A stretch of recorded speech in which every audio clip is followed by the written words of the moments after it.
So motherfucking design all right now. Bring it down, bring it down, bring it down, bring it down, still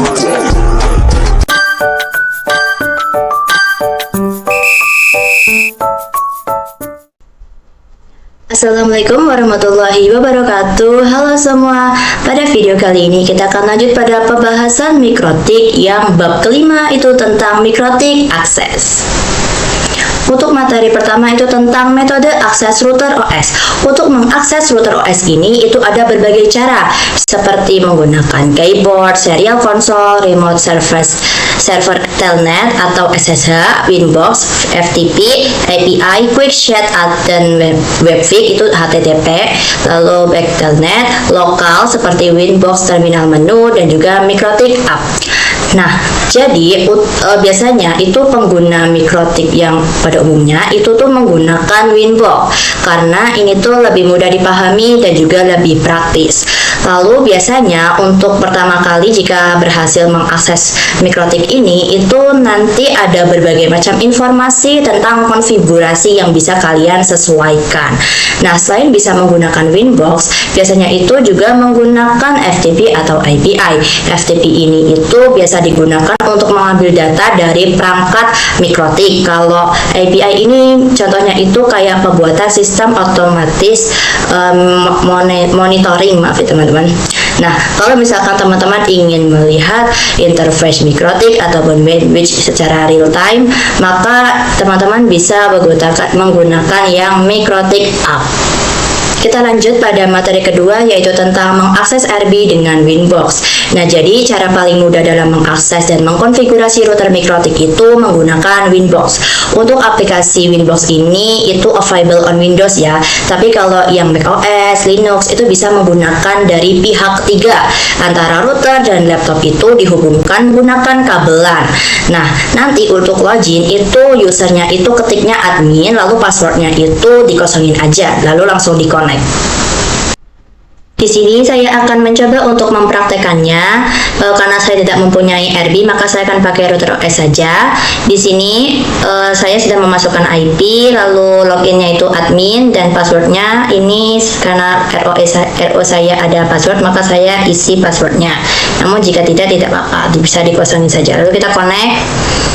Dan di sini saya sudah bisa masuk atau mengakses ke Winbox-nya. Kita lanjut pada materi menu hostname IP address pada Winbox. Di sini saya akan menjelaskan bagaimana caranya untuk mengganti nama Winbox ini dan juga menambahkan IP. Di sini untuk mengganti namanya itu kita bisa ke sistem, lalu identity. Lalu kita bisa ganti sesuai teman-teman aja ya. Misal di sini mikrotik. Halo, oke. Dan untuk menambahkan IP bisa klik IP, lalu addresses. Di sini kalau mau menambahkan IP lagi itu kita bisa ketik plus, klik plus, lalu kita masukkan IP yang kita mau buat, itu misal 192.168.1/24. Network ini bisa dikosongkan. Untuk interface ini portnya itu terserah teman-teman mau terhubungnya kemana. Misal di sini saya ke Ether 2, lalu apply dan oke. Di sini saya sudah ada IP-nya ya, yang tadi saya masukkan. Ya, kurang lebih untuk materi menu hostname IP address pada Winbox seperti itu teman-teman. Kita lanjut pada materi tampilan mikrotik pada Winbox. Nah, jadi yang pertama ini tuh ada connect to. Ini tuh untuk mengakses router board. Biasanya tuh menggunakan MAC address atau IP address. Lalu ada login. Ini tuh untuk mengakses mikrotik nih. Biasanya kalau belum diubah itu tuh usernya itu admin, passwordnya masih kosong. Lalu ada identity. Ini tuh hostname mikrotik. Ada version. Ini tuh versi image-nya mikrotik. Ada board. Ini tuh clone host routernya mikrotik, dan juga ada uptime. Ini tuh seperti kayak berapa lama sih kita mengakses mikrotik. Lalu menu-menunya itu seperti quick chat, ini tuh digunakan untuk konfigurasi beberapa menu utama dalam satu layar seperti IP address, DHCP, PPPoE, bridge, NAT, wireless gitu.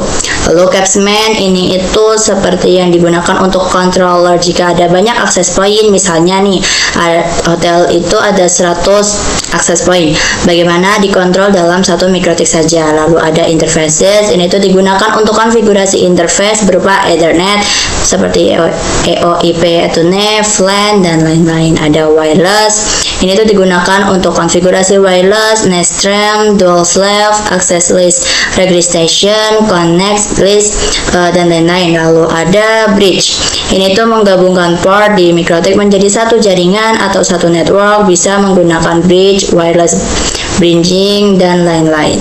Lalu ada mesh, ini tuh digunakan untuk konfigurasi HWMP, terus sama ditambah dengan pada wireless mesh. Lalu ada IP, ini tuh menu yang paling sering dikonfigurasikan mulai dari IP address firewall, web proxy, dan lain-lain. Lalu ada routing teman-teman. Ini tuh jika ingin dikonfigurasi dynamic routing protokol seperti RIP, OSPF, BGP, routing filter, bidirectional forwarding destination, dan lain-lain. Lalu ada sistem, ini tuh fitur paling banyak digunakan yaitu reset configuration, packages, reboot, certificates, lalu clock login users, atur booting, dan lain-lain. Ada quiz, ini tuh digunakan untuk konfigurasi bandwidth management simple, terus seperti quiz tree atau juga ada HTB, bandwidth prioritas, dan lain-lain. Ada files, ini itu isinya hard disknya mikrotik, biasanya untuk file backup konfigurasi. Ada log, ini itu untuk melihat aktivitas router dalam bentuk log, debug, bisa diatur di menu sistem.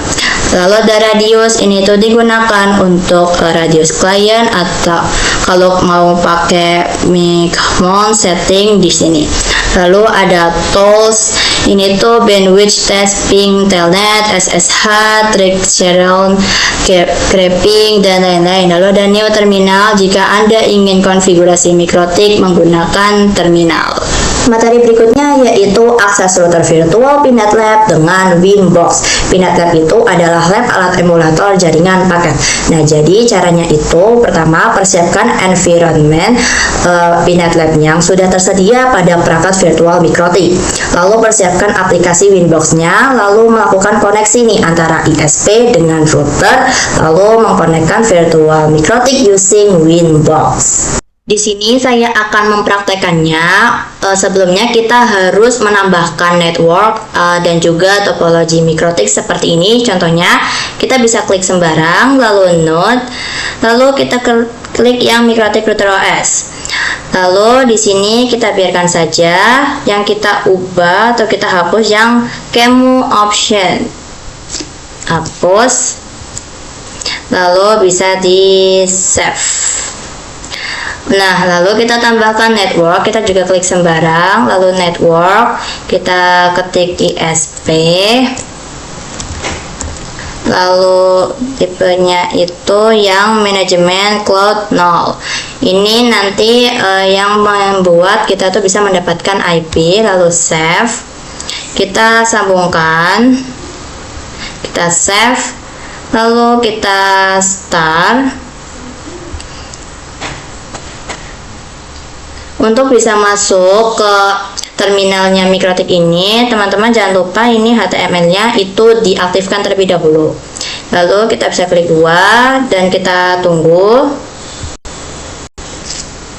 Setelah kita bisa berhasil masuk ke terminal, nanti kita disuruh login, kita ketik admin, enter, password kita kosongkan, lalu kita klik aja Y dan kita enter lagi,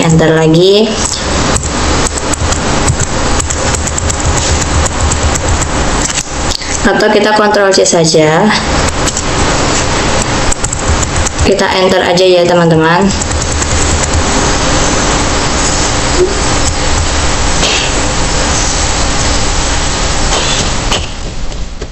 Nah, untuk password baru itu terserah mau diisi atau tidaknya.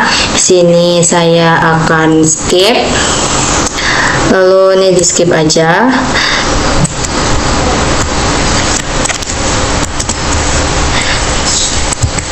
Di sini saya sudah ada ininya ya, yang admin Mikrotik. Kita bisa ketikkan IP-nya. Kita ketik perintah IP address print, enter.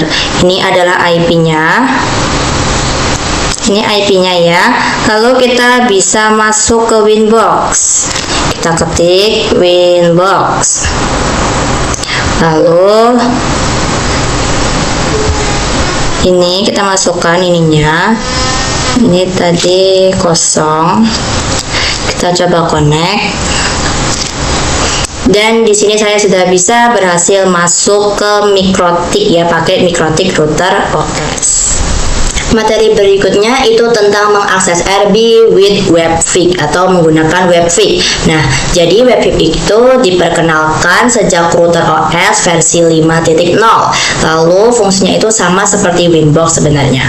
Dia itu udah support IPv4 dan IPv6, support HTTP dan juga HTTPS. Lalu sebagai alternatif Winbox, dan untuk mengakses router port via WebFig itu bisa dengan mengetikkan IP router pada browser, yaitu kita bisa ketikkan http:// lalu tanda kayak seperti ini, lalu IP router, dan ya seperti ini, tanda seperti ini kayak tanda kurung ya. Di sini saya akan mencontohkan yang WebFig. Di sini IP-nya itu adalah 192.168.152 dan 142. Di sini kita bisa ke browser. Kita bisa ketikkan http:// masukkan IP-nya 168.152.142. Kita cek dulu.